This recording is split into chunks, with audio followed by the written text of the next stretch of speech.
a sugestão desse livro aí, A Arte de Viver, que coincidentemente eu já estudei com vocês aqui um tempo, do nosso querido Epiteto, né? Uma versão da Sharon Lebel, que é uma americana, mas fantástico, né? Essa leitura. E aí, nós vamos estudar hoje um trechinho chamado Viver a sabedoria é mais importante do que saber a respeito dela. Olha que legal, hein? Ó, viver a sabedoria é mais importante do que saber a respeito dela. De novo. Então vamos ler, tá bom? Então bora lá. Viver a sabedoria é mais importante do que saber a respeito dela. Se alguém tenta impressionar você, afirmando compreender os escritos e as ideias de grandes pensadores, pense que o importante não é apenas ser capaz de falar com fluência sobre assuntos complicados. O essencial é compreender a natureza e harmonizar intenções e ações com a maneira como as coisas são. A pessoa que compreende verdadeiramente os escritos e preceitos de qualquer grande pensador é aquela que aplica de fato os seus ensinamentos. Existe uma grande diferença entre dizer e fazer as coisas que se diz. Não atribua pelo excessivo apego à erudição pura e simplesmente o seu foco de vida. Valorize o tempo das pessoas, cujas ações são coerentes com os princípios que professam. Uau! Grande Epiteto! Seja coerente com as pessoas, né, que são congruentes com os princípios que professam. Gente, embora Epiteto tenha falado sobre isso, ele não foi o único, né? Nós temos na história humana uma série de alertivas, de alertas importantes para nós sobre o perigo de sermos, né, meio que hipócritas, incongruentes, ou pessoas que, por problema de autoestima e busca de autoafirmação, se escondem atrás de busca de erudição e se esquecem da simplicidade de viver aquilo que pregam. Porque essa é a característica básica da hipocrisia, né?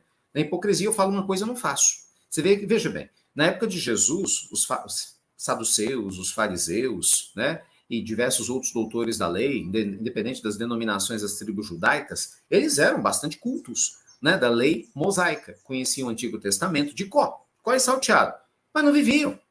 Não viviam os preceitos básicos da lei divina. Jesus os chamou de hipócritas. Jesus falava, cuidado, vós que sois túmulos caiados. Então, chapuletada do Cristo logo de cara, 2000 anos atrás. Opa, peraí. Você está falando alguma coisa, cara pálida, que você não segue? Você não tem direito divino de fazer um negócio desse. Que tipo de autoridade moral que você vai ter se você fala de amor, mas você é a primeira pessoa a espalhar ódio? Você fala de luz, mas é a primeira pessoa a espalhar a escuridão? Você está entendendo? Sabe aquelas pessoas que vivem falando assim com o filho? Não quero falar palavrão nessa casa, seu filho da mãe, e xinga. Não fala filho da mãe, fala outra coisa. Quer dizer, o próprio pai, a própria mãe, vive falando um monte de palavrão dentro de casa, fala alto, grita, berra, mas não quer que o filho fale. Ué, mas como assim? Aí um dia o filho está lá falando as mesmas coisas que esse pai ou essa mãe fala, e aí vai brigar com o filho, mas vai brigar por quê? Ele está seguindo o teu exemplo. Uai, como assim? Entendeu? Sabe aquela coisa? Ah, não, você faz, como é que é? Faço o que eu falo, mas não faço o que eu faço. Ah, gente, faça-me o favor, né? A me perdoar. Isso é hipocrisia. Isso é hipocrisia. Como assim? Como assim? Você ia confiar no Cristo se o Cristo falasse de amor e ele fosse um ditador? Você ia confiar no Cristo se o Cristo tivesse falado sobre perdão e ele guardasse mágoa? Você ia confiar no Cristo se ele tivesse prometido o reino dos céus, mas fosse uma pessoa pegada à matéria? Duvido, duvido. A gente ama Jesus pela congruência gigantesca que ele teve. Não é? Gigante. O Cristo pensava, falava, sentia e agia, congruência moral. Então nós temos que tomar muito cuidado com essas coisas, né? Porque muitas vezes a gente vive falando de muitas coisas, mas não pratica. É o que Epiteto falava, pessoal, peraí, sabedoria não é falar de coisas intrincadas, é viver isso no dia a dia. Não é? Então, os nossos pequenos atos, gente, as nossas pequenas ações, elas vão dando testemunho de quem a gente é. Eu repito, eu já falei isso com vocês algumas vezes, nós conhecemos as pessoas pelo que elas fazem quando elas não estão sendo observadas. Você não conhece uma pessoa pelo que ela faz quando está sendo vista necessariamente. Porque é muito fácil, lógico, né? Eu estou sendo observado por um monte de gente, eu quero bancar o bonzinho.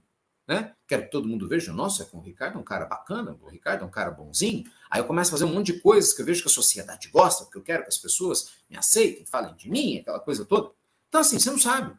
Agora, quando ninguém tá vendo, e você vai lá e apaga a luz de um lugar que nem é teu, porque você sabe que é correto apagar a luz, porque você não quer que a pessoa pague uma conta de luz a mais desnecessariamente. E você vai poupar energia, você tem consciência. Você usa menos água, mesmo no banheiro público, no estacionamento. Por quê? Porque você vai gastar água. Ah, não, mas a água não sou eu que pago a conta. Olha que pensamento ridículo que muitas pessoas têm. É o que eu te dou o exemplo. Ah, vou lá fazer o xixi, você vai lá usar, entendeu, o banheiro público, você dá descarga, porque vem uma outra pessoa que vem depois de você. Ah, mas eu não sei quem vem. Mas não importa. A gente faz o que é certo, por ser prazeroso fazer o que é certo, por alimentar a alma para fazer o que é certo. Isso em tudo. Entende? Então, assim, ninguém está te vendo, mas a sua consciência está. Aí, quando a gente vai para o mundo espiritual, aí não existe essa história de ninguém tá te vendo, né? Porque uma multidão te vê o tempo todo. Me vê o tempo todo. A toda hora. Então, assim, sabedoria, como Epiteto aqui estava levantando essa bola, né, para as nossas reflexões, e olha que ele falou isso mais ou menos nos anos 150, depois de Jesus, hein? Faz tempo, mas está muito atual. Sabedoria não é o que eu falo, é o que eu vivo.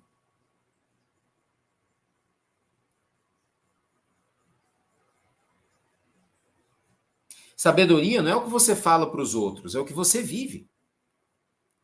Se você não vive a construção linda do que você adora falar, então você não é uma pessoa sábia. Você é fake. Não é a palavra da moda agora? Fake, fake news, fake não sei o quê? Então, tem um fake sábio. Anota aí, fake sábio. Acabamos de criar essa expressão. Tem um fake sábio. Gente, para de ser uma cópia mal acabada de si mesmo, pelo amor de Deus.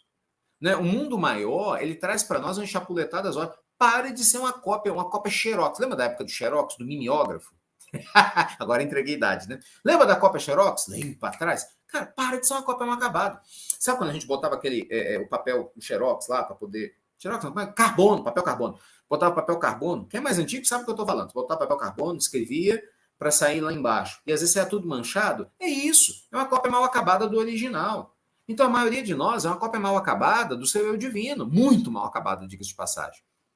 Não é porque o nosso eu divino ele é lúcido. Nosso eu divino ele é uma bênção. Aí a gente tem aquela cópia mal acabada, sabe? Cheio de dúvida, de receio. Nosso eu divino está perdendo tempo falando mal dos outros. A nossa cópia mal acabada adora dar umas fustigadas, cutuca os outros. Nosso eu divino ele está conectado a Deus. E ele agradece por tudo. Nossa cópia mal acabada agradece só por aquilo que nos interessa, sabe? Não.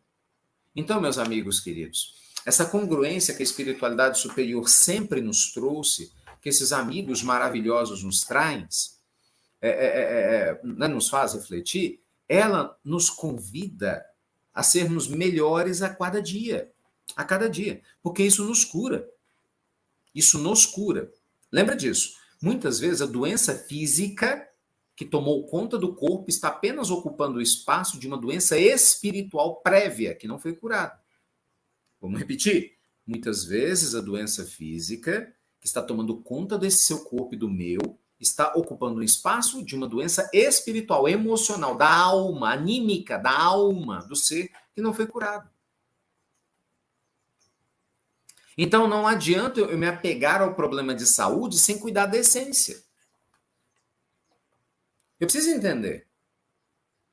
O que essa sinusite quer me dizer? Que eu não aprendi ainda. O que essa dor na coluna quer me contar que eu não aprendi ainda? O que esse tumor está tentando me mostrar que eu ainda não compreendi? O que essa dor no braço está me mostrando, a minha dor na perna? Entendeu? O que o meu problema reumático está me mostrando, meu problema no coração está me mostrando? Né? O que eu posso aprender com o meu corpo? Então a gente vai ampliando a visão do que é curar-se. Percebe?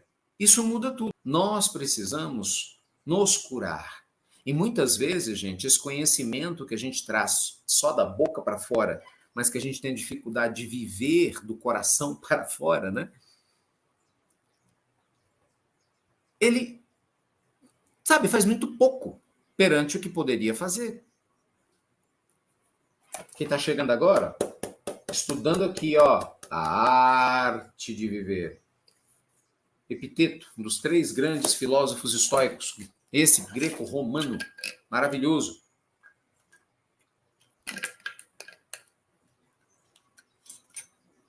para que a gente tenha condição de poder seguir.